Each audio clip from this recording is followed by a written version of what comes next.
алейкум, құрметті қазақ елі. Біз Жаңаөзен қаласының тұрғындары Өзеннайгаз акционерлік қоғамына қызмет ететін мердігер компанияның жұмысшылары.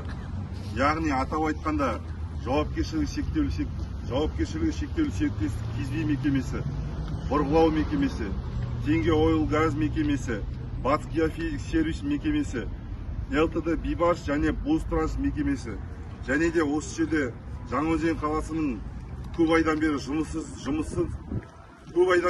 жасап жатқан жұмыссыздар бір топ азаматтар. Солай ғой жігіттер.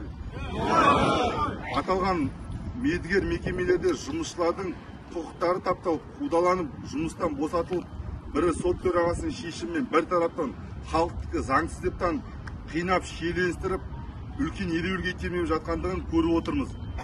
Жергілікті билік басшыларынан ешқандай нәтиже көрмегендіктен халық наразы. Яғни осы шаралардың алдын алу үшін үкімет басшылары Әлихан Смайыловты Жаңаөзен қаласына келуін талап етеміз. Солай ма?